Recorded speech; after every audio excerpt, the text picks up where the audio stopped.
Obrigado a todos os participantes, de modo especial ao Klaus, que vem dividir aí conhecimento, né, e poder ajudar na nossa jornada tão desafiadora, né, de empreender no país.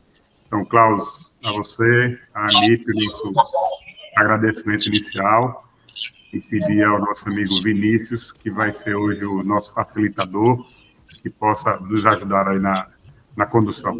Que tenhamos todos um momento rico, com troca de experiência e conhecimento. Obrigado. Obrigado, Gibson.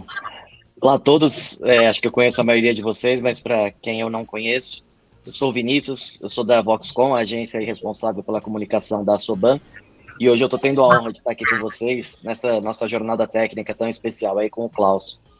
A gente sabe, né, que a gente está vivendo um momento de muitas mudanças aí no segmento de pneus, a gente já estava até aqui conversando um pouco antes, a questão aí do preço de borracha, no segmento de pneus novos, a entrada forte de produtos importados, com preço bastante abaixo do mercado, né, o dólar em queda, enfim, a gente tem um cenário aí bastante desafiador, né, e ninguém melhor para falar desse cenário aí, do segmento de pneus, do que o Klaus Kurt Miller, né, que é o presidente executivo da NIB, que é a indústria da NIP, né, indústria de reciclagem de pneus. O Klaus, ele é presidente da NIP desde 2016, e antes da NIP ele foi responsável pela diretoria de relações internacionais da ABMAC, né, que é a Associação das Indústrias de Máquinas. Ele é integrante da Fiesp, da diretoria da Fiesp, né, a Federação das Indústrias aqui do estado de São Paulo. É conselheiro na COSAC e na COSESC. O Klaus é formado em administração de empresas com ênfase em comércio exterior pela Universidade Metodista de São Paulo e tem MBA executivo pela FIA da USP, né? E em nosso bate-papo de hoje ele vai abordar um pouco aí as projeções do mercado, os desafios da borracha natural e trocar um pouco do conhecimento dele de mercado com vocês. Inclusive, após a explanação do Klaus, a gente fica aí com o tempo aberto aí para que vocês possam fazer reflexões, fazer perguntas e que venham a trazer as dúvidas de vocês aí para o Klaus. Klaus, queria agradecer mais uma vez aí em nome da Soban a sua presença. Tenho certeza que a gente vai ter a oportunidade aí de ter muitas informações úteis aí para o mercado. Então, seja bem-vindo, obrigado por estar aqui conosco hoje e a palavra é sua. Temos certeza que vamos aprender bastante a partir de agora. Tá ótimo. Bom, boa tarde a todos. Eu que agradeço esse espaço de poder compartilhar e também aprender com vocês, né? A gente aqui aprende todo dia, ainda mais no Brasil. No Brasil é uma escolinha diária aqui de A a Z. Tudo muda, então a gente tem que ficar muito atento, mas estamos muito preocupados realmente com o que foi falado até agora, questão de importação, borracha natural. Vou passar alguma coisa para vocês. E previsão no Brasil para pneu nesse momento, eu vou passar alguma coisa para eu te falar. Está bem difícil, tá? Nós estamos num momento historicamente muito ruim, questão das importações, mas a gente vai passar um pouquinho sobre isso aí. Então, vou pedir para a Aline iniciar a apresentação, por favor.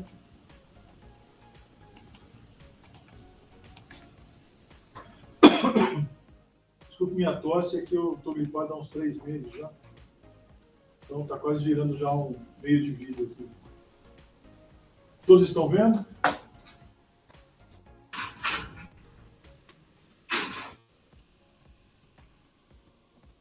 Todos estão vendo a projeção? Estamos sim, Klaus. Ah, ótimo, obrigado. Então vamos seguir, por favor. Rapidamente, para que se tenha uma ideia do que está aqui dentro. Nós somos, na verdade, tem 4 CNPJs que estão na tela.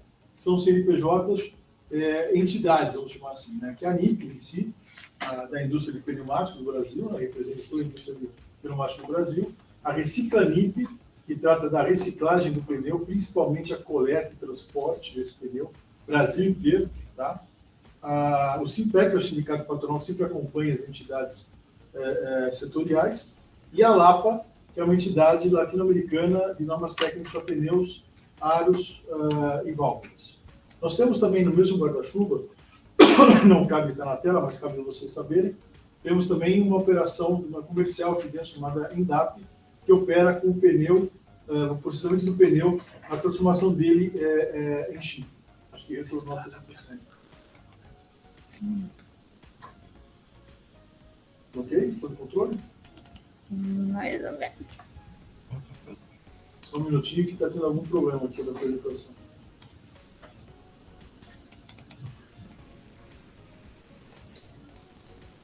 Ok? Tudo ok? Ok, então continuando, desculpe a falha técnica aqui. Então, nós representamos aqui, falando de ANIP, né, que é o principal foco de conversa hoje, depois vamos falar um pouquinho de reciclamento se vocês quiserem. São 11 empresas representadas com 21 plantas no Brasil. Então, isso é importante a gente entender que muitas vezes faz confusão. A reciclagem da NIP, não, é a Recicla NIP, né? Quem trata das importações, quem cuida, quem observa produções, a NIP, né? Quem trabalha normas técnicas, temos o grupo da NIP, mas através da LAPA, que se é feito o trabalho final, temos depois o manual da LAPA. Então, existe a divisão de trabalho, tá? A gestão é centralizada, tá? Até o brinco me deram um golpe aqui, me entregaram a NIP, depois avisaram que tinha mais 4 CNPJs. E todos eles, graças a Deus, estão caminhando bem nas suas devidas missões. E tem a missão e visão da NIP, que é a questão de representação do setor. Né? Por favor, né? Aqui as marcas que vocês conhecem muito bem, então, e as 11 marcas que estão aqui dentro de casa. Pode seguir, Aline. E agora eu passo para a Aline, que é muito mais bonita que eu, muito mais interessante e inteligente, vai falar sobre números.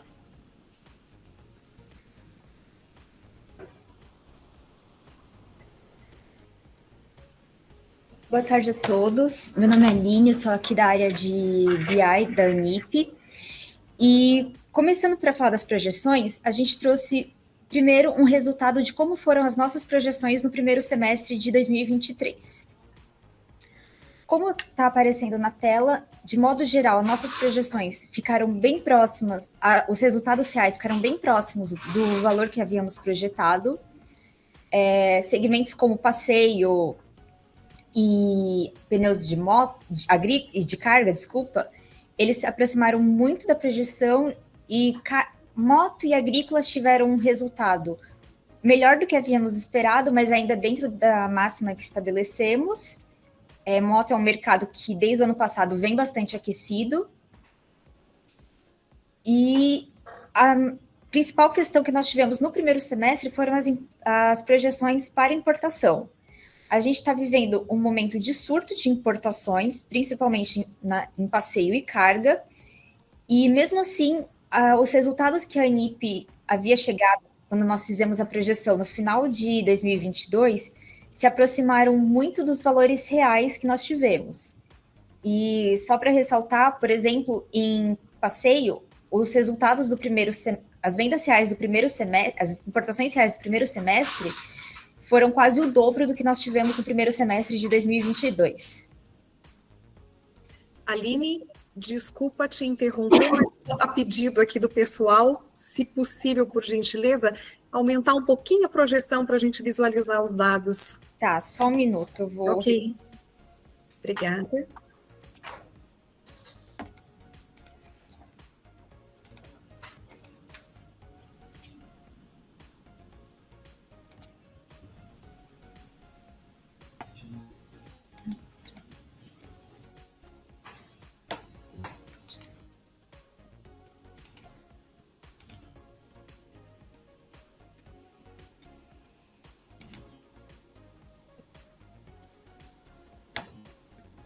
Melhorou?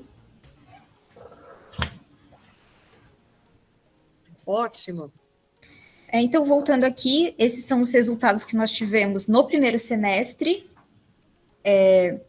com exceção das vendas das importações de pneus agrícolas, que ficaram abaixo do esperado, todos os outros resultados foram dentro do previsto. As perspectivas que nós temos para o segundo semestre de 2023. Em passeio, nós temos uma previsão em relação ao primeiro semestre.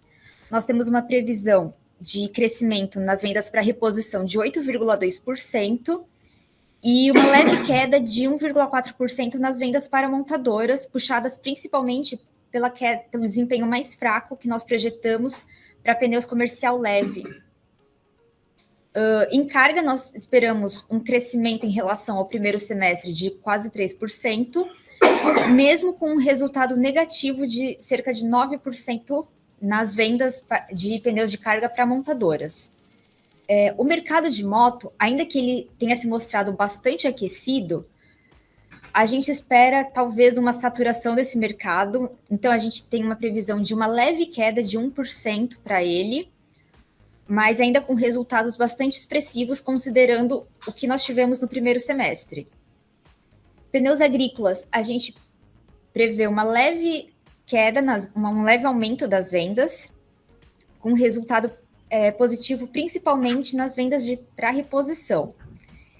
E as importações, nós enxergamos um cenário que, mesmo nesse momento de surto, talvez elas devem apresentar um resultado mais... devem ter uma desaceleração, principalmente em passeio e carga, que foram os segmentos com maior alta nesse primeiro semestre.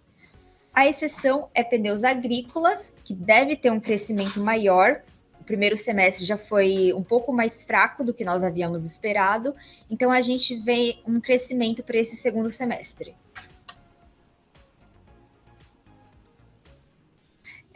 Lembrando que essas projeções, elas são feitas no final do ano anterior e, nesse momento, nós estamos preparando uma revisão para o segundo semestre e para o ano de 2024, por isso a gente ainda não tem disponível.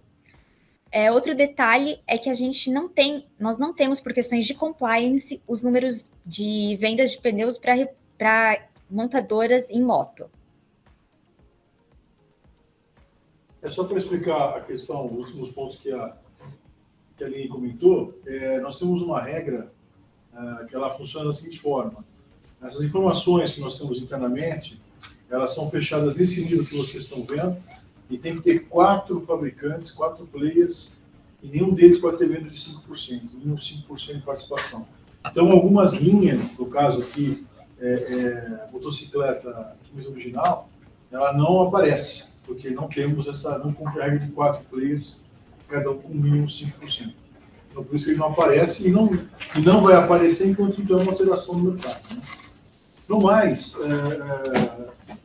as projeções, nós fizemos uma projeção pesada em relação à importação, surpreendeu o primeiro semestre, o segundo semestre a gente tem uma série de medidas aí que estão sendo tomadas pelo governo, serão tomadas pelo governo no sentido de equalizar melhor isso, tá? Porque nós estamos vendo aqui a entrada de pneus a $1,13, $1,10. Esse é um preço que em nenhum lugar do mundo você produz um pneu. Então há casos graves aí de preço muito baixo, seja dumping, seja subfaturamento, sem contar também alguma espécie de contrabando constante. Então a gente tem agora, nesse final de ano, um trabalho forte com o governo para alterar esse cenário. É impossível você imaginar que você terá um pneu novo a $1,20 FOB para ser colocado aqui dentro. Isso em nenhum lugar do mundo você consegue esse preço. Então existe hoje um surto de importação, também causado por algum desvio de comércio, né? Barreiras começam a ser levantadas em outras regiões do mundo, e você acaba tendo um desvio no Brasil. Então é um momento muito complicado, é um momento extremamente delicado, no qual o governo decide ontem elevar também matéria-prima. Né? Ele vai lá e leva matéria-prima em 10,8%. É um aumento que nós vamos explicar aqui que não resolve nada, só aumenta o custo da indústria em cerca de R$250 milhões. Então é uma situação que a gente vive hoje, de uma tempestade quase perfeita. Ela seria perfeitamente destrutiva se a líquida de pneu de carga continuasse a zero, né? Ela voltou agora em março, mas ela volta num ambiente completamente diferente quando ela foi reduzida. Ela volta num ambiente de frete baixo, dólar um pouco capenga, ou seja, ela não temos o efeito pleno da medida porque essas condições meio que contrabalancearam o retorno da líquida de carga. E, obviamente, vocês sabem quando um player abre o mercado, avança no mercado, você retroagir, ou fazê-lo retroagir, é complicado. Então, tem muitos mecanismos que nós estamos trabalhando com o governo, tá? Deve ser alguma coisa nos próximos meses, mas é um ano muito ruim para a indústria de pneus até o momento. Quando nós tivemos o 2024, nós passamos para vocês. Nós estamos revisando mesmo, até pedi para tirar do site, porque o ano de 23 foi um ano que já mudou a situação de previsão para 2024. Tem que ser revista. Senão nós vamos falar uma coisa muito bonita e não é verdade. Eu passo agora para o segundo tema, que é o desafio da borracha natural. Tá? Então, vamos lá. Apenas para, acho que todos sabem, mas vamos fazer um update aqui do que nós temos conversado com o governo antes da decisão de ontem. Eu creio que todos conhecem a questão da falta de oferta interna de borracha natural. Cerca de 80% do consumo é pneus. Tá? Pneus e os senhores também. Essa tosse está horrível, desculpe. Então, o que nós temos aí, a tarja verde, no gráfico, é a produção nacional. E a azul é o consumo. Então, o que nós temos nessa situação? Nós temos uma situação onde a indústria é obrigada a importar borracha, queira ou não queira. Tá? E aonde o consumo da borracha nacional, via de regra, né, tirando talvez os últimos meses que nós tivemos um fluxo de importação, ela é totalmente absorvida, comprada, adquirida pela indústria. Então, nós temos uma situação onde eu consumo toda a oferta interna e importo para complementar o meu consumo.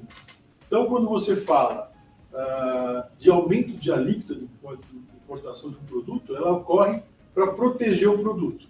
Tá? Nesse caso, não tem a proteção. Não é necessária proteção, primeiro, porque não tem produção total. Né? Segundo, que se não tem total, obviamente você tem ali uma demanda plena. Você tem tudo que se produz é consumido. Então, a alíquota de importação, a elevação da alíquota que aconteceu ontem, ela tem uma única função de aumentar o preço do produto nacional. Tá?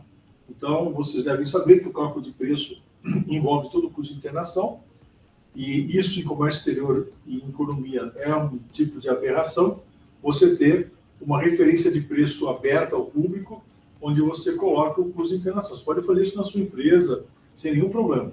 Mas fazer isso de portas abertas, publicamente colocar no site público, até envolver o governo, alguns governos estaduais nesse cálculo, é, ao nosso ver, uma situação anticoncorrencial.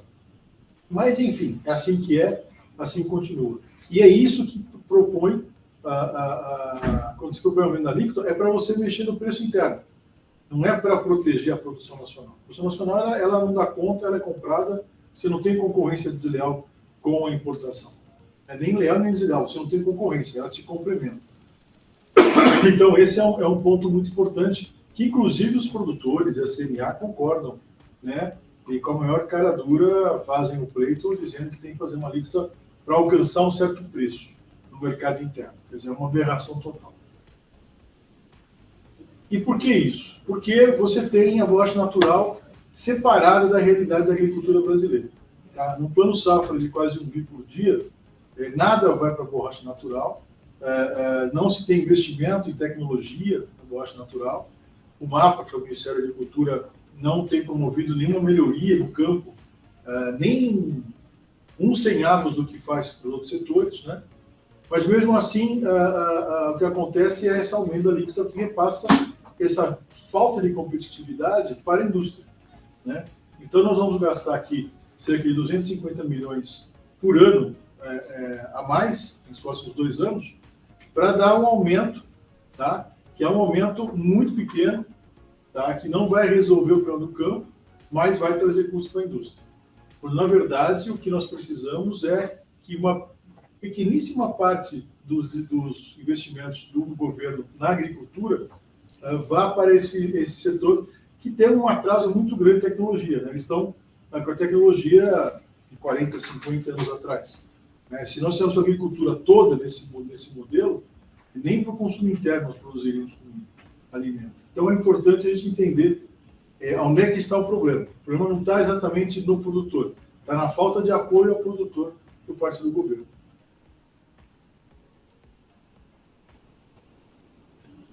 Aqui Aqui é um gráfico que mostra exatamente isso, a questão de falta de concorrência, no sentido de aumentar a alíquota para você proteger. A linha verde mostra a participação da importação dentro do consumo. A linha verde mostra que em 2017, a importação era 54% do nosso consumo de borracha. Em 2022, ela é 49%. Tá? Isso se comprova pela linha azul, que é a produção interna subindo, né? E a linha vermelha, que a gente tem ali as importações que aumentam um pouquinho, mas muito menos o pull delta dentro da produção. E isso resulta numa redução da participação da importação. Ou seja, não há invasão de borracha natural importada. Tá? O que há, nesse momento, é uma redução de consumo tanto do importado quanto do nacional. Mas não há uma invasão que eu tenho que deslocar o importado.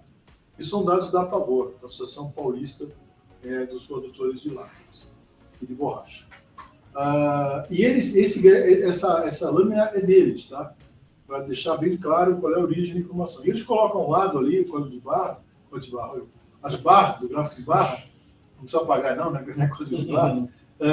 O crescimento das importações do pneu de carga, fruto da redução da alíquota zero do governo Bolsonaro. Você tem ali um aumento de 36% das importações, e 23% a pior ainda, tá? Eles colocam como sendo o problema atual. O problema não é a questão da importação de borracha natural, é de borracha contida em pneus. Esse que é o problema. E a APABOR já mostra isso há meses atrás. Apesar que depois ela acompanha a decisão da maioria de fazer um plano de elevação da alíquota que não vai resolver o problema deles. Causa problema para nós e não resolve deles. Aí eles deixam claro ali que você tem um aumento da importação, que nós chamamos de pneu, que quando pensa em borracha, é a questão da borracha contida. E se eu importo pneu, eu não vou consumir borracha. Eu estou importando borracha dentro do pneu. Nós vamos mais na frente mostrar graficamente como é que isso está acontecendo. Aqui mostra um pouquinho como é que era o market share da indústria nacional em relação à importação. Então, vocês observam que nos últimos 2 anos, tivemos um crescimento muito grande, parte fruto da questão da alíquota zero de carga, né? E parte de uma outra medida de 2019 e 2020, onde o governo tirou a questão do preço de referência. Quando ela tira, os importadores estão livres para importar a qualquer preço, né? E depois eles podem correr talvez, investigação se conseguirmos mostrar alguma coisa nesse sentido. Mas hoje nós estamos mostrando importações abaixo de 1,50 o quilo do pneu, $1,50. Isso faz com que você alavanque. São 2 medidas que o governo, no ano passado, fez, que desestabilizou a indústria nacional. Um foi a alíquota zero do pneu de carga e outro foi a retirada das licenças não automáticas. Então, isso causa um impacto muito grande. E hoje você tem o quê? Você tem um impacto na cadeia. Então, esse impacto vai lá para trás e vai chega na cadeia, e a base da cadeia, que é a borracha natural. Lógico que os químicos não falaram nada, nem o metalúrgico falou nada, os aços não reclamaram, mas a borracha, que tem uma baixa tecnologia, uma dependência grande, ela acaba reclamando, que é o que causou a lei de imposto de importação agora de 10,8, desculpe.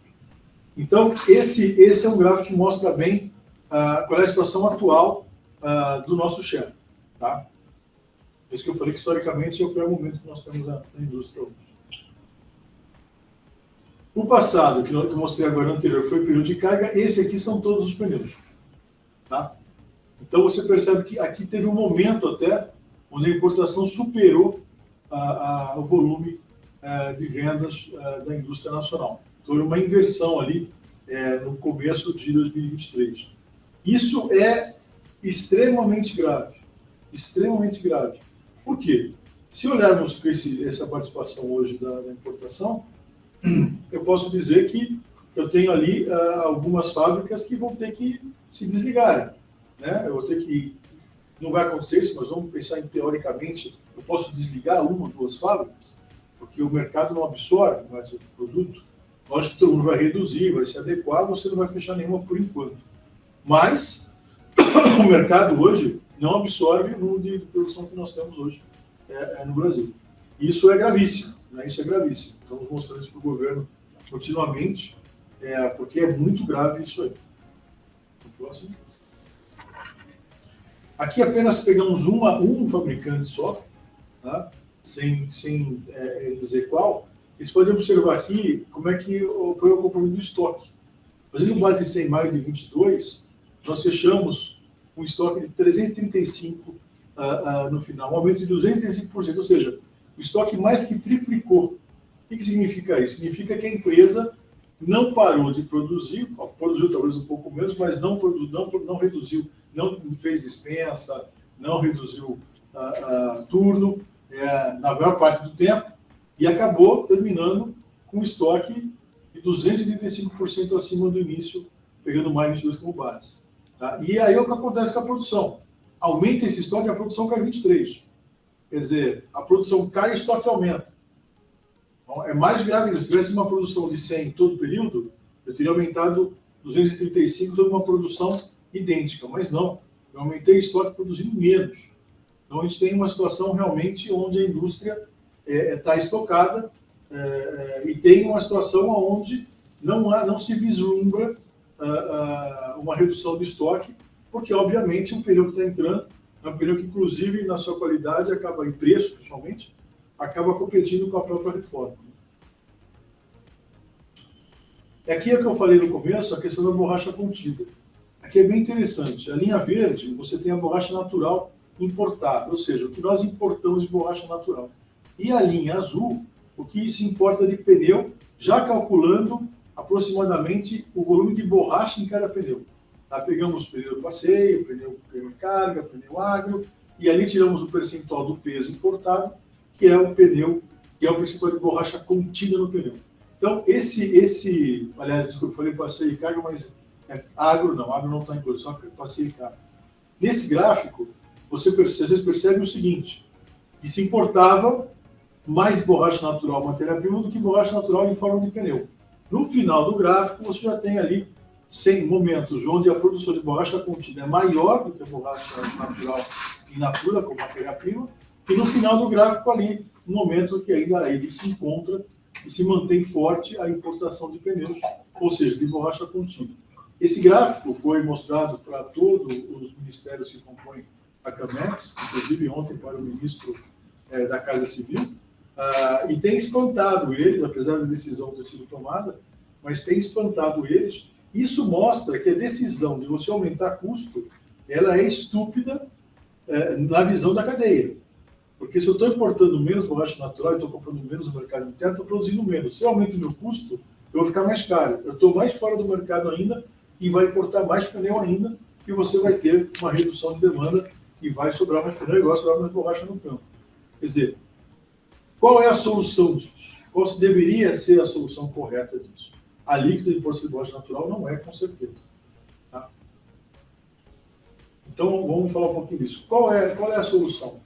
O pessoal do campo, vocês todos sabem, tem a questão do preço mínimo.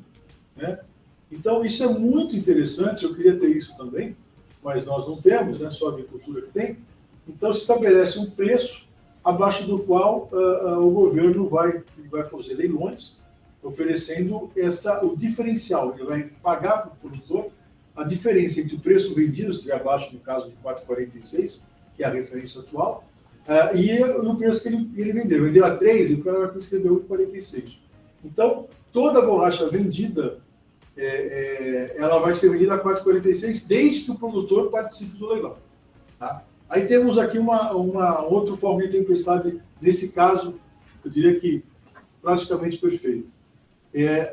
Na virada de governo, a Conab, que faz a gestão do preço mínimo, sempre estava no mapa, foi para o MDA, que é o Ministério do Desenvolvimento Agrário, que trata de pequenas propriedades, agricultura familiar, etc. O MDA não tinha estrutura, nem orçamento para tratar disso. Aí ficaram janeiro, fevereiro, março, abril, maio, resolveram a situação, uma gestão conjunta, naquela confusão de troca de ministério, quem é quem, de quem é quem, conseguiu fazer isso. E aí soltou um leilão muito atrasado, com apenas 50 milhões de fundo para isso. O que aconteceu? Não teve tempo de vários produtores receberem esse leilão, então o leilão, porque estava já com vendas feitas e fechadas no passado.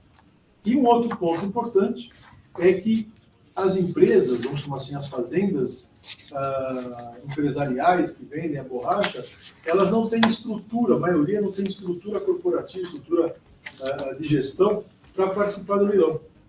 Então, isso seria o primeiro ponto de ação do governo, seria preparar os produtores rurais a participar do leilão, porque o leilão exige vários documentos, vários posicionamentos de empresa que eles têm que ter, e aí eles não têm, então não participam do leilão.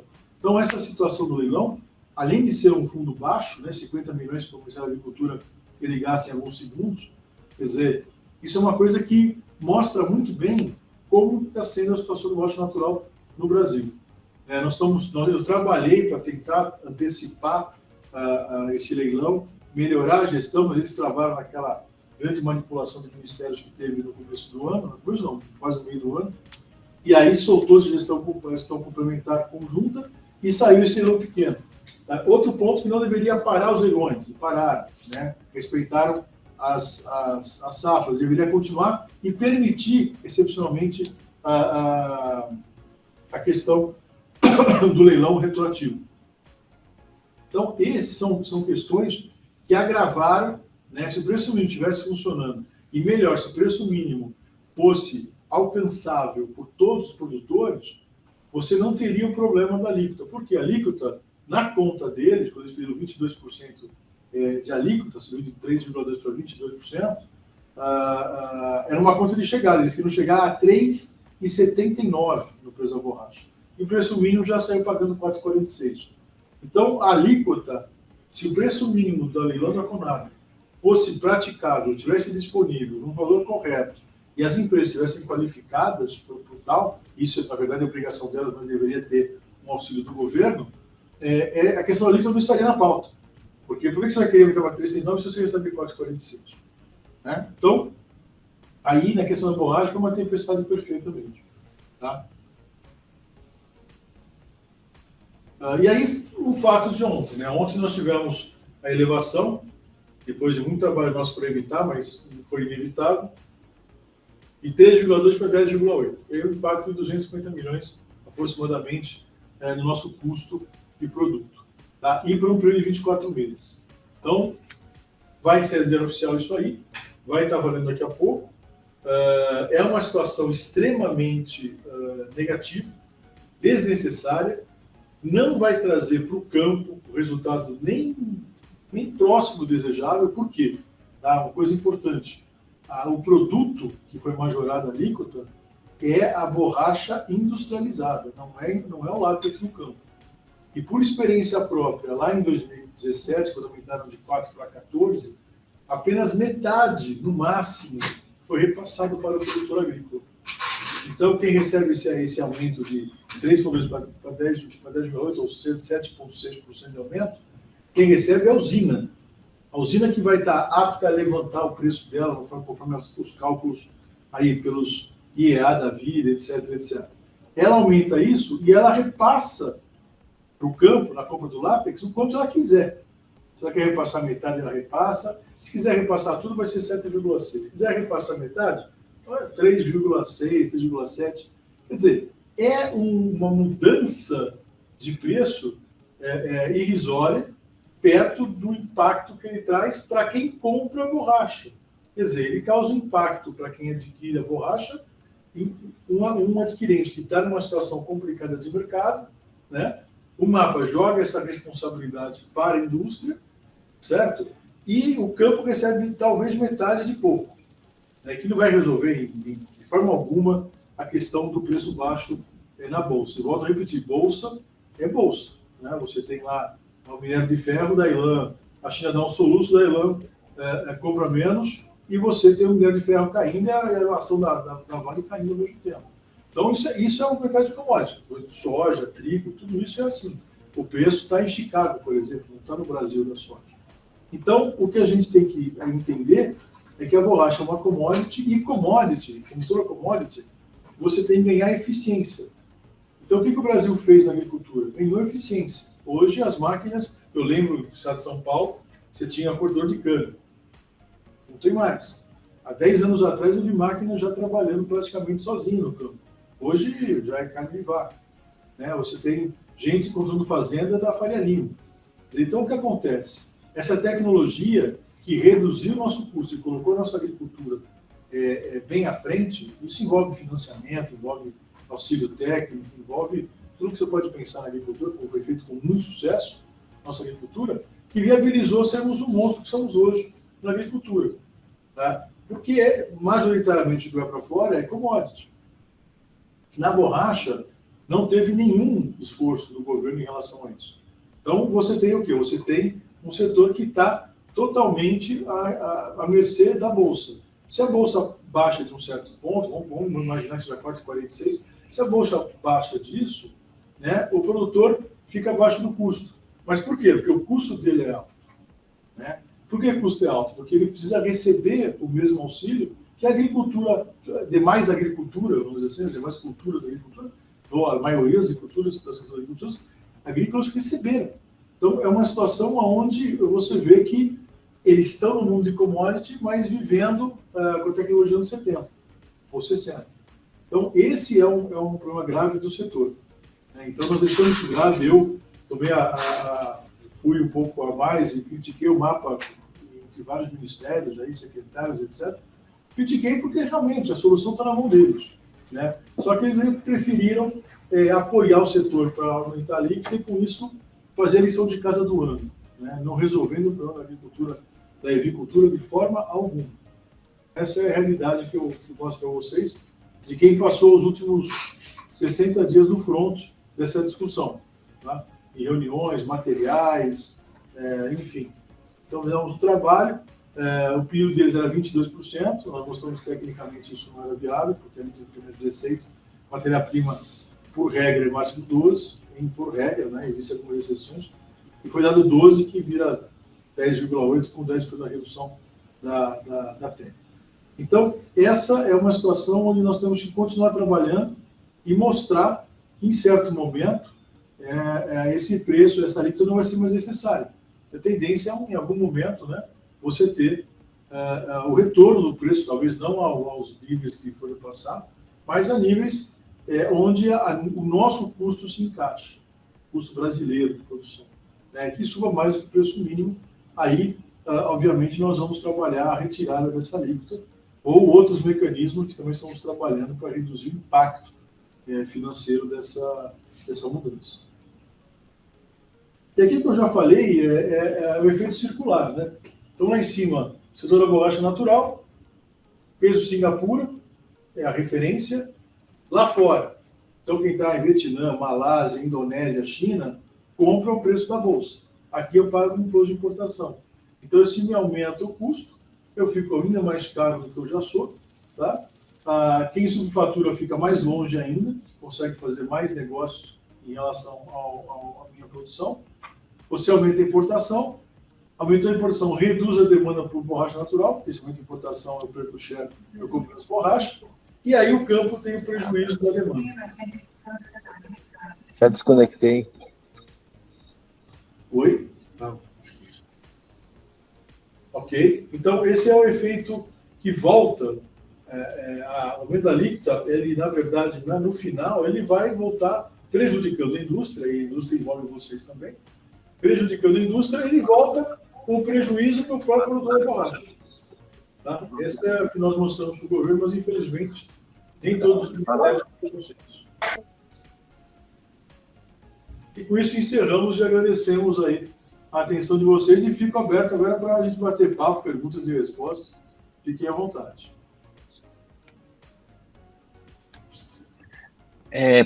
Klaus, se me permite aqui, só para a gente já abrir aqui os nosso bate-papo. Você falou bastante aí da questão da diminuição da alíquota, né, de importação, quer dizer, da reoneração, né, da importação, que havia sido zerada, voltou para os 16%, e dessas ações que foram tomadas aí no sentido da questão da borracha natural, né?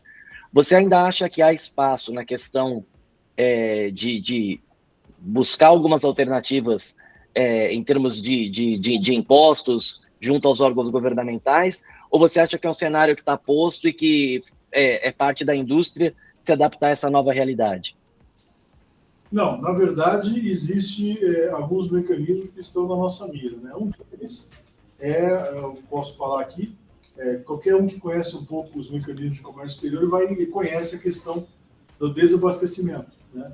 Então, você pode pedir ao governo uma importação a zero quando você não tem o atendimento total do mercado. Isso é restrito a uma cota que não fira o produtor local, mas não obrigue o consumidor a pagar por imposto que é indevido. Se eu não tenho produção nacional naquele volume, eu tenho que importar isso sem imposto. Essa é uma forma de você reduzir o impacto. Então, tudo que foi importado dentro de um volume já pré-fixado pelo governo vem a zero. A alíquota continua lá, os 10,2, 10,8, aliás. Ela continua nominalmente nesse valor. O preço nacional vai estar majorado em 10,2, 10,8, meu Deus do céu. 10,8, desculpe, estou com 10,2 na cabeça, mas o 3,2. Então, o nacional continua majorado e eu tenho uma cota que eu posso importar zero. Esse é o mecanismo que nós estamos decidindo, ver se nós vamos iniciar o processo ou não. Tá? Isso reduz o impacto, porque eu não pago imposto da importação que eu sou obrigado a fazer, porque não tem oferta. Tá? Então, esse é o mecanismo. Em relação às importações, tem que se verificar mecanismos que se bloqueiam o subfaturamento, né? Não é possível você trabalhar com uma importação abaixo de 2,50, 2,40. 1,30, 1,13, 1,20 o quilo do pneu, ninguém consegue concorrer com isso, em nenhum lugar do mundo. Acho que nem o chinês, se fizer custo certo, consegue. Então, essa é uma condição que é os dois lados da balança, né? Quer dizer, você tem aqui uma invasão de um lado e você tem um aumento de custo do outro. Os dois vão contra a indústria nacional. Então, esses são os mecanismos que nós temos hoje que estão sendo avaliados e, se aprovados aqui pela ANIP, serão trabalhados pelo governo nesse momento. Tá? Lógico que tem que ter aprovação, tem uma questão estratégica, mas em ferramentas na mesa, você tem o combate ao subfaturamento e você tem o desabastecimento do pobre. Bacana. Anderson, está pedindo aí a palavra para fazer uma questão? Bom, Carl, nós como reformadores, como aqui nós estamos a Soban, né? A Soban basicamente é reformadores de pneu. Eu fiz um exercício aqui. Em 2019, a média da borracha natural, média, tá? Independente de umidade, de tudo, da média da borracha natural, isso, FEB, era, em 2019, $2.017 a tonelada. E a gente tinha uma média de frete marítimo de $3.000 a tonelada. Aí nós tivemos 2020, essa borracha que foi a pandemia, né? Ela ela subiu um pouquinho, $2.033, sempre estou falando em média, tá? E também o frete marítimo a $3.000, média. É lógico que daí houve o desarranjo total da economia. Nós tivemos em 2021 $2.356 a tonelada e com frete marítimo de $10.000. 2022 foi um desarranjo total no transporte, certo? Marítimo. Essa borracha passou a ser $2.241 a tonelada com frete marítimo médio de $15.000. E aí, agora, nós estou colocando a média até de $1.849 tonelada e com frete marítimo médio de $3.000. Tá? Estou colocando o frete marítimo, até inflacionei um pouquinho. Ou seja, os números de 2023 estão muito parecidos com os números de 2019 e o número de 2020. Uma pergunta, por que o nosso de nosso custo de banda subiu aproximadamente 50%. O som está ruim, eu não consigo te ouvir direito. Tá, aonde você quer que eu volte? Você falou dos números do ano a ano, frete, custo da borracha. Isso. Por quê? Por quê? Então, voltando aqui só a pergunta que é a principal, né? Isso. Hoje, o nosso preço está muito parecido, tanto o custo por tonelada quanto o custo por frete marítimo. Está muito parecido o de 2019 com 2023. Porém, nesse período, nós tivemos um aumento de aproximadamente 50% no custo das bandas para recapagem. Aqui você acha que deve tanto aumento assim, sendo que hoje os números estão muito próximos? Bom, a ANIP não fala de preço, mas eu posso dizer, primeiro, que borracha natural, tanto a banda mais ainda o pneu não é feito só de borracha, né? Isso é um ponto que nós temos que falar. Falar que o preço do pneu vai seguir a borracha só, você tem aço, você tem vários químicos, você sabe disso, tem vários produtos envolvidos. Esse é o primeiro ponto. Teria que pegar a tabela de matéria-prima e aí sim fazer o custo de matéria-prima, depois o custo administrativo, o custo de vendas, enfim, tudo que você vai colocando depois, tá? Tudo isso mudou, a gente sabe disso. Teve ano aí que você citou que foi plenamente pandemia. Então, se você pegar a importação de borracha, a borracha sumiu, o pneu sumiu.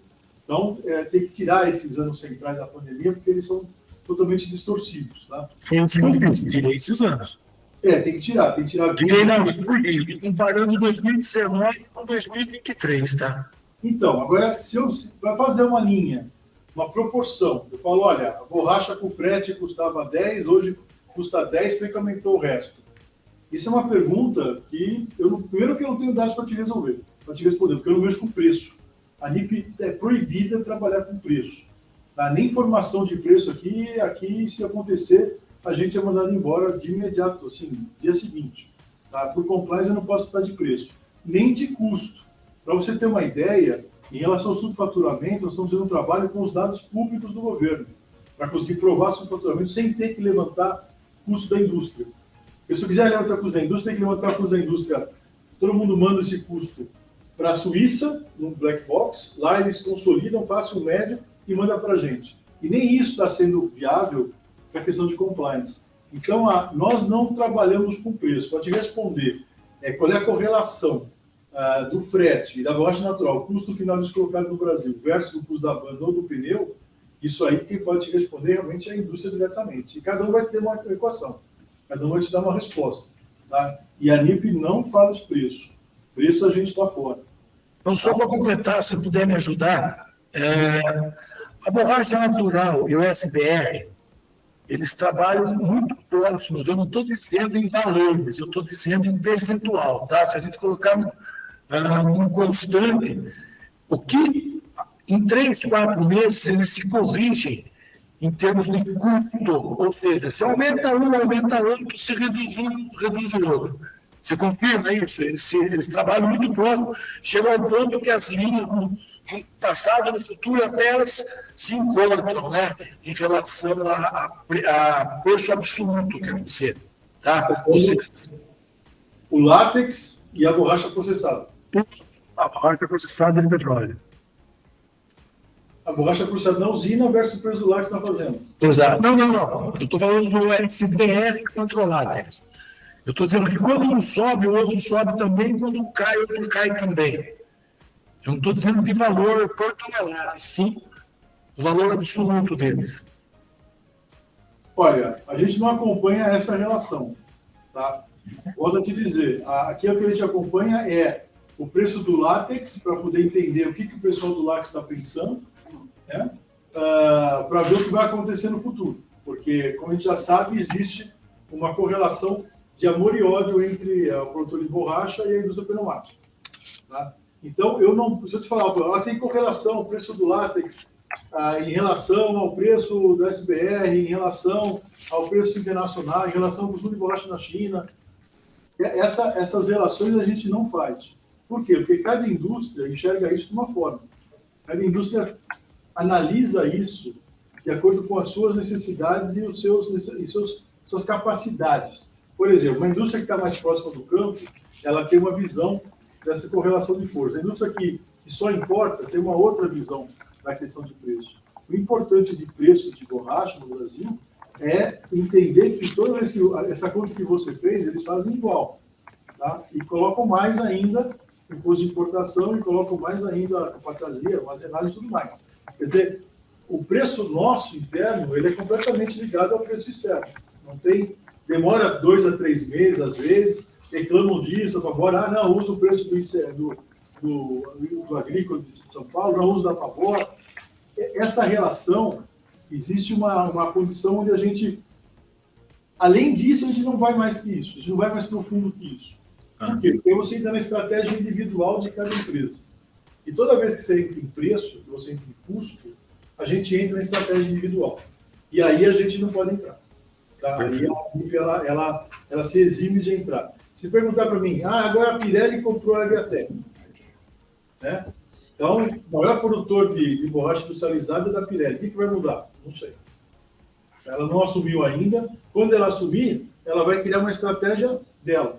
Não vai ser uma estratégia da ANIP. Né? E a estratégia dela, só ela que sabe. Então, essas questões de preço, estratégia de mercado individual, a gente é proibido até de pensar, tá? A gente tenta pensar, mas aí o compliance não deixa nem pensar. Porque quando você chega nessa questão de preço ou de custo, o que é melhor, para ter uma ideia, vocês terem uma ideia, a redução de matérias-primas não produzidas no Brasil, ela não está funcionando com a gente, por quê? Porque as empresas têm detalhamento de matéria-prima, o mesmo químico, tá? E elas não querem dizer qual que cada um usa. Então a gente paga imposto de algumas matérias-primas que não precisa pagar. E tão fechado que é essa questão da indústria de custo e preço. É realmente uma coisa muito fechada. Então a gente trabalha nessa esfera, por exemplo, borracha natural, a questão do custo dela e a questão do que se oferece de quanto, de volume de borracha, e não a questão de preço. Né? A preço, por exemplo, a gente já sabe que o preço varia, a gente já observa isso, é bolsa, está aberto, é público. Então é uma situação onde não tem como esconder. Agora, se você perguntar, quem produz tal pneu compra mais barata a borracha? Não sei. Quem tem vantagem? Quem importa mais borracha do que compra nacional? Não sei. Qual é o blend do importado com o nacional? Não sei. Tá? Tudo isso é muito fechado. Tá? Estamos fora dessa esfera aí. Felizmente e infelizmente. Né? Não posso te responder. Felizmente eu também não me envolvo em problema. Obrigado. Uma pergunta que haviam nos mandado já antes desse nosso bate-papo, Klaus, que eu queria repassar aqui para você, é em relação à questão da importação dos pneus, né, dos pneus importados, desse grande volume que a gente está vendo, e aí para você pegar um pouco o chapéu aí do seu outro CNPJ, da Reciclanip, e explicar um pouco como que isso funciona também nessa questão do passivo ambiental, né, que isso traz. Como que isso funciona, como que isso está sendo visto pela indústria? Perfeito. Nós temos um problema grave no Brasil, onde o fabricante é cobrado e penalizado, se for necessário, e o importador, nada acontece. Hoje nós temos um passivo superior a 350 mil toneladas de pneus importados não recolhidos. A Reciclanip, a ANIP, recolhe 100% da sua meta. Os importadores chegam ao máximo ano que deve ser um ano festejado, 82%. Então, de 99 até hoje, o passivo deles passa de 350 mil toneladas. O que isso significa? Significa que a indústria nacional já investiu 1,6 bilhão nessa operação, desde 99, tirou do bolso esse valor e os importadores tiraram uma parte daquilo que deveriam retirar. Então, você tem aí um problema de concorrência desleal, um problema de assimetria concorrencial. Então, esse é um ponto que nós estamos já tratando com o governo. Finalmente, o governo que está ouvindo, porque os demais não ouviram, desde que eu estou aqui, esse está ouvindo, e acho que talvez seja o momento mais alerta à questão ambiental no planeta, né? Então, isso está trazendo o quê? Está trazendo a conversa de, olha, importadores que não cumprem a meta têm que ter a importação restrita. Assim como, se eu não cumpro a meta, de alguma forma eu vou ter minha produção restrita. Então, esse é o ponto hoje que nós estamos desenvolvendo. Pela primeira vez estamos sendo ouvidos, né? Que os importadores que têm a meta aberta com o governo, aí o importador a gente fala que são os fabricantes lá fora e suas respectivas marcas, no plural, eles ficam impedidos de importar, impedidos de entrar no Brasil enquanto não fechar o passivo ambiental. Outro ponto importante é que esses 82%, 70%, 50% que eles cumprem historicamente, parte disso é reconhecida também pelo mercado, que é feita à base de falsificações de destinação. Tá? Isso é importante também, que o governo faça uma auditoria, pelo menos nos últimos 5 anos, das metas cumpridas. Aqui eu tenho uma sala maior que essa que nós temos, só de documentação. Grande parte dessa documentação é documentação referente à meta. O que nós operamos e o que nós compramos de certificado. Tá? Nós hoje operamos cerca de 450 mil toneladas ano, que é uma operação própria e compra de certificado de terceiro, ou seja, empresas que também operam destinando pneu e que vendem um certificado para nós. Agora, esse passivo, se for realmente acionado e a suspensão seja enquanto ela ocorra e tenha um prazo relativo à regularização dessas metas não cumpridas, isso vai deixar claro e vai separar o joio do trigo. Quem é um importador sério, que existe, né? E quais são os importadores não sérios. Toda vez que você consegue ter uma simetria competitiva, uma redução de custo da importação, é sempre bom lembrar. Geralmente quem faz isso é o importador não sério, que traz um produto de qualidade relativa e que acaba atingindo vocês também. Tá? Na questão de preço, na questão de reclamabilidade, no caso do pneu de carro. Então é importante, vocês não estão fora dessa briga. Tá? Essa briga, de certa forma, também é da Soban também.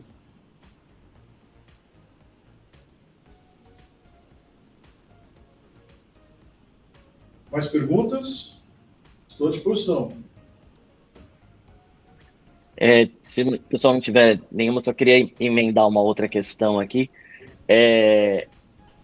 A gente vê no caso da Bandag, né, que acho que a empresa que a Soban, né, os associados da Soban representam, né, que ela já se preocupa muito com essa questão do ciclo do pneu completo, né? Então ela tem a Bridgestone como a fabricante de pneus novos e a Bandag aí para reforma de pneus.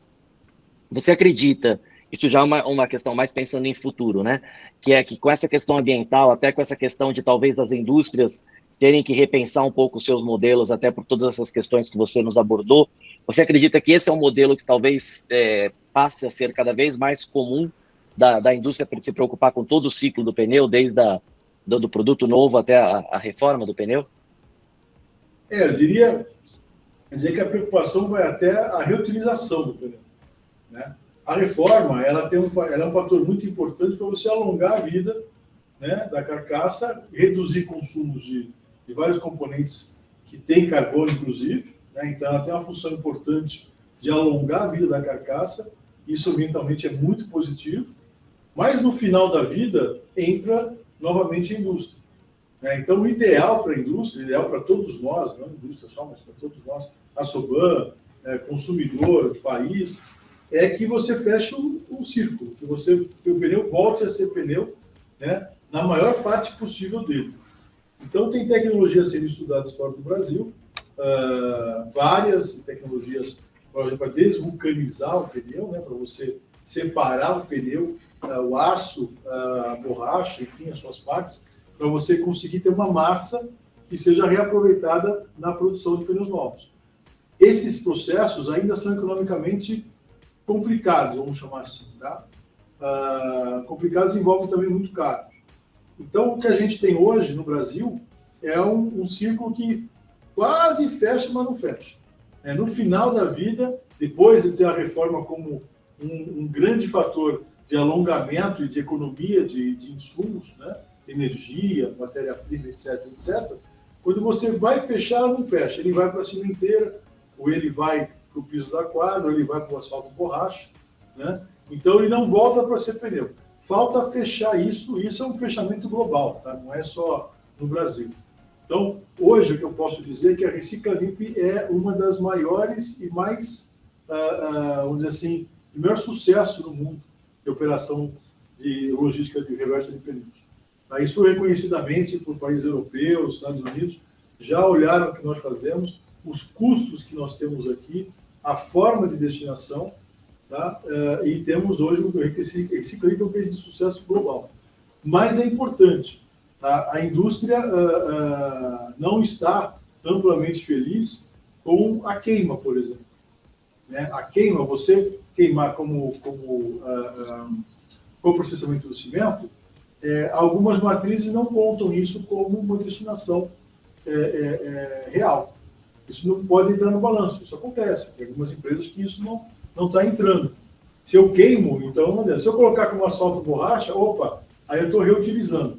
Aí eu consigo ter esse balanço dentro da destinação, isso pensando dentro da empresa, não pensando em meta governo, obviamente se aceita a queima, porque é o que se tem majoritariamente hoje no Brasil em volume.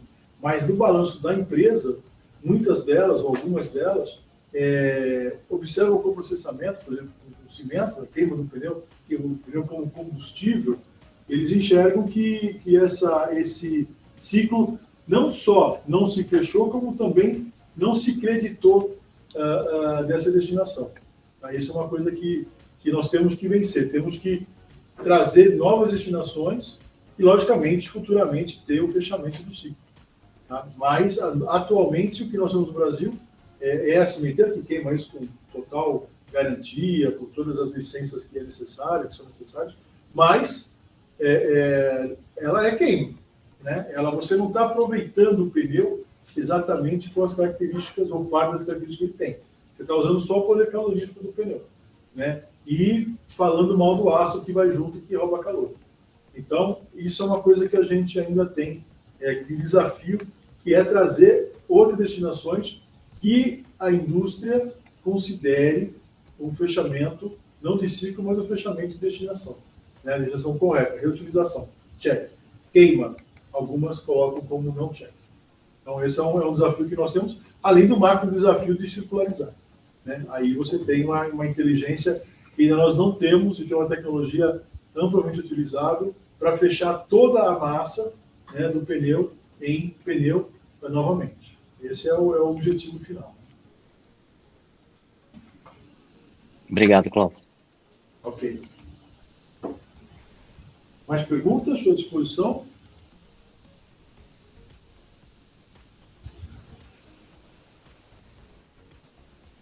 Acho que o Daniel.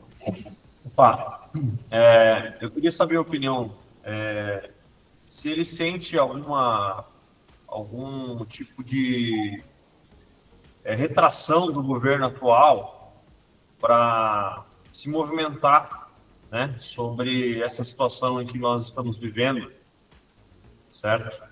E qual que seria a opinião dele, se tem alguma previsão para alguma mudança mais plausível aí para essa situação, né? Perfeito, Daniel. Primeiro ponto é o seguinte, tirando preferências políticas de todos nós aqui, cada um tem a sua preferência política, vou falar a preferência política do CNPJ, tá? Pessoa jurídica. Nós ficamos 2 anos aqui lutando em glória com o governo Bolsonaro para retornar a alíquota 16, mostrando que tinha prejuízo para todo mundo, né? Inclusive para o meio ambiente, porque o pneu importado se mostrava e se mostra menos reformável do que o nacional. Então, por várias matrizes, de várias direções, nós provamos por A mais B que a medida era uma medida errada. Ficamos 2 anos não sendo ouvido pelo governo passado. Estou falando do CNPJ aqui, não estou falando da opinião minha, nem a de você, do CNPJ ANIP. Tá? Esse governo, em 3 meses, resolveu o problema. Retornou ali para 16, apesar que, como eu falei, o cenário, quando elevou era um, quando voltou era outro. O impacto não foi o mesmo, a queda foi bem impactante, a subida não foi tão impactante, mas está lá, está aos 16. Então, quer dizer, esse governo foi extremamente sensível à questão. Os mesmos argumentos que eu usei no governo do passado.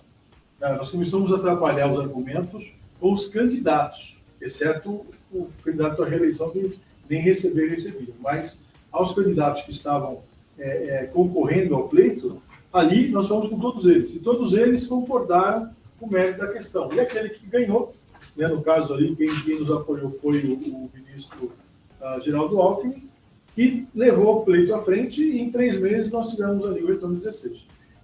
Se você perguntar o que aconteceu ontem para aumentar a alíquota da borracha, eu te falo o que acontece, que é um pleito patrocinado pelo MAPA, Ministério da Agricultura. Tá? Não preciso dizer mais nada, é o setor que tem a maior frente parlamentar no Congresso, É um setor que hoje tem um poder enorme, incomparável com a indústria, muito maior.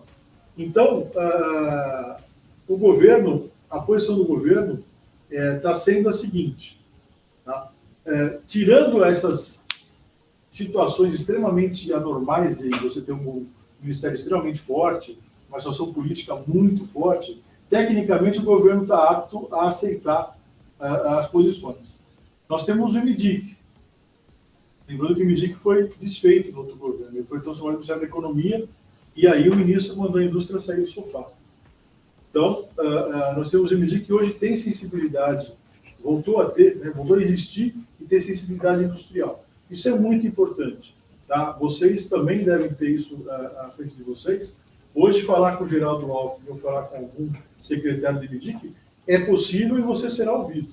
Tá? Então, essa é uma mudança muito... Voltamos ao Ministério da Indústria. Isso é fundamental. Uma mudança brutal nessa nossa situação de cidadania como indústria. Você imagina nós tentando falar, vamos tentar falar com o MDIC que sobrou da economia. O pessoal falava, olha, a posição do Ministério é essa, não posso fazer nada. A gente ouviu isso durante 2 anos. Então, eu te falo que esse governo tem uma sensibilidade maior, bem maior, e tem um vice-presidente do MDIC. Esse é outro ponto importante. Então, não é só o ministério que voltou, mas é um ministério que volta, teoricamente, mais forte do que nunca. Tá? Você vai falar, pô, mas não foi bastante para segurar dentro da borracha? Não, não foi bastante. Tá? Eles pediram 22 e saíram com 10,8. É uma situação complicada? É um resultado surpreendente? Não, não é. Tá? Dificilmente, aliás, eu nunca vi o MAPA perder uma briga dessa, tá? Em qualquer governo. Tá? Porque ele tem a frente parlamentar. Para vocês terem uma ideia, tinha gente no governo, no executivo, que não aguentava mais receber deputado pedindo a subida da lei.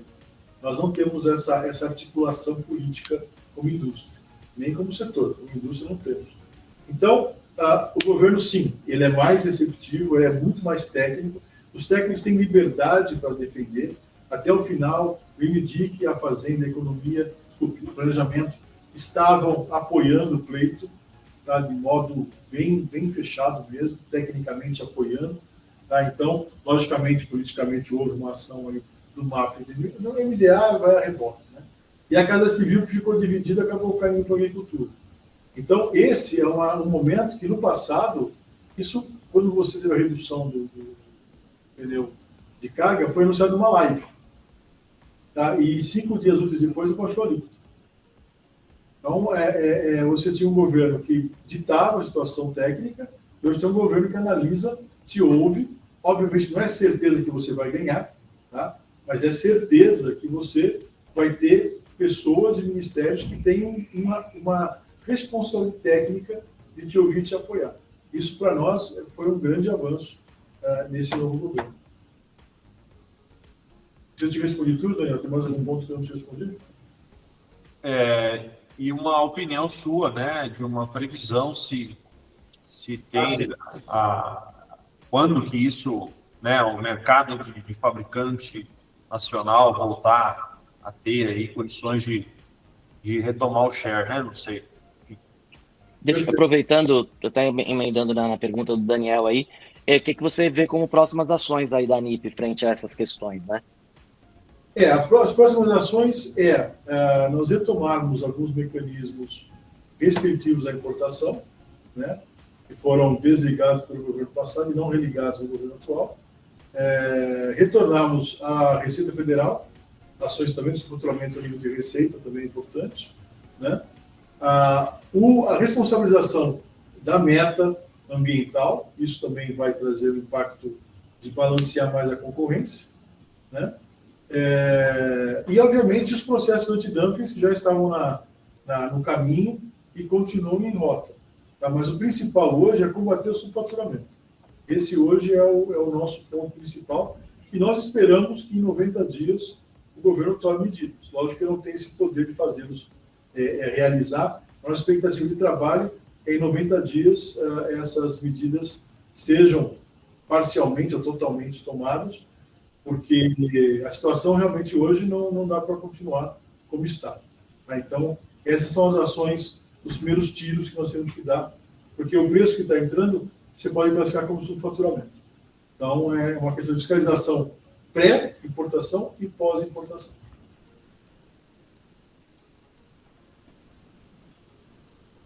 É o Anderson e depois o Luiz Henrique Cirne querem fazer uma questão. Anderson, por favor. Para combater o subfaturamento, a única forma seria voltar à pauta de peso por quilo? Não, o preço por quilo é uma forma de calcular, né?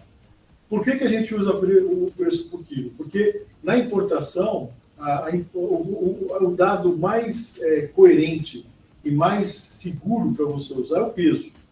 Porque o peso, o importador e exportador, não, geralmente, 99% dos casos, ele não pode fazer alterações porque você tem o bill of lading. Você tem a agência que vai te agenciar essa carga para cá, o peso tem que ser correto. Então, você usa o peso e o preço por quilo. Porque o preço por unidade tem vários perigos. Tá? Você pode ter unidades declaradas de forma errada, você pode ter unidades colocadas no container ali, uma dentro da outra, e você conta 10 pneus, tem 20, só que o peso não mente, o peso vai dar certo.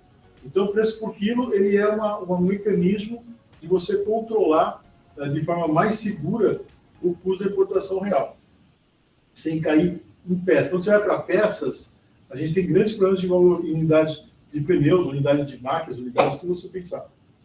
Porque unidade é uma informação, infelizmente, não tão segura quanto o peso. Então, o preço por quilo é o mais adequado. É o mais adequado. O preço por quilo para você, quanto custa o pneu importado da China? Está entrando a 1,77 o quilo. Tá? Não importa aí quantas unidades são. Esse é o preço, você vai ter a referência por peso. Sempre pensar em peso. Em comércio exterior, a gente trabalha sempre em peso porque é o dado seguro. O preço é o preço dado, né? O preço negociado. Se o cara subfatura, vai estar baixo, né? Mas o peso vai estar lá. Se ele subfatura, você vai ter um preço por quilo muito baixo. Então você já pega ali pelo peso, que é um dado seguro, você consegue comparar importações, comparar destinos, origens, né?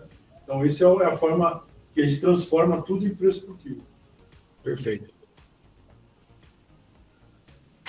O Luiz havia pedido também para fazer uma questão. Luiz, por favor, fique à vontade. Pessoal, boa tarde, tudo bom?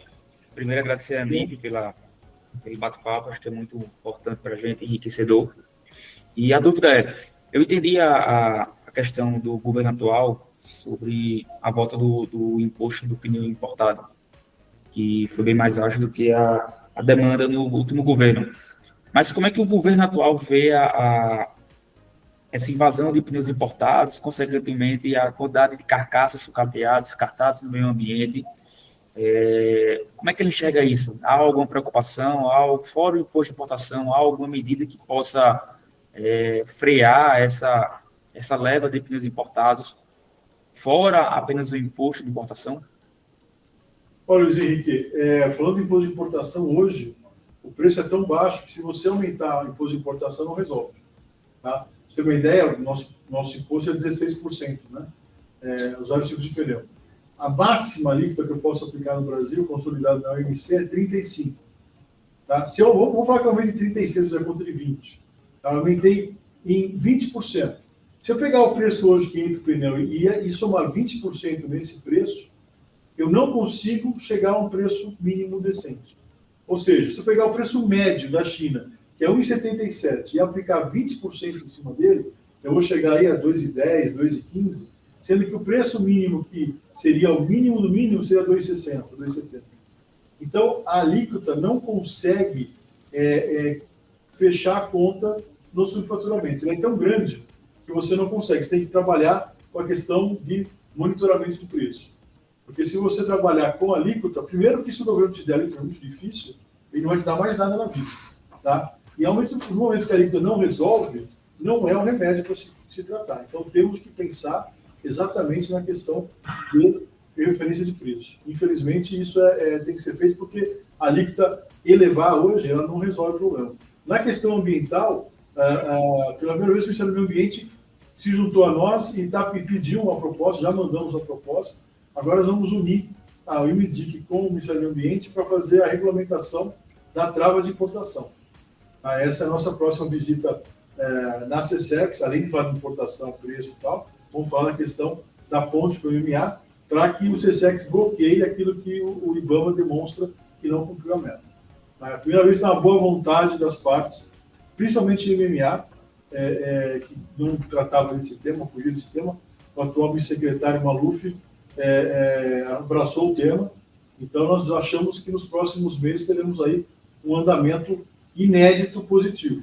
Então, esses dois pontos, eu diria que o governo... Lógico, quando eu faço preço de importação referenciado ou vigiado, isso não existe no OMC, é proibido. Tá? Mas os países fazem isso. E a nossa situação hoje, ou a gente faz isso, ou a gente faz uma salvaguarda e bloqueia a importação geral. Tá? O que não é viável, vamos deixar bem claro. Mas, ou eu bloqueio tudo, ou eu coloco uma série de denúncias contra o complemento e alguma coisa na questão do monitoramento de preço. Porque a alíquota não resolve. Tá? E nem a questão do meio ambiente vai trazer esse nível de importador. Perfeito. Bom, acho que eu queria agradecer aqui o pessoal que participou, que fez as questões, agradecer ao Klaus aí pelo tempo, tenho certeza que foi muito importante para todos nós aqui do setor. Primeiro, agradecer aí nosso amigo Klaus, desejar sucesso aí, parabéns pelo seu trabalho, reconhecer aí que é importante sim a gente preservar, né, o fabricante nacional, é aqui que a gente gera emprego, é aqui que a gente precisa valorizar, tá bom? Então, quero aqui agradecer em nome da Soban também, agradecer ao Voxcom, a Juliana, nossa executiva, e desejar sucesso a todos, tá bom, pessoal?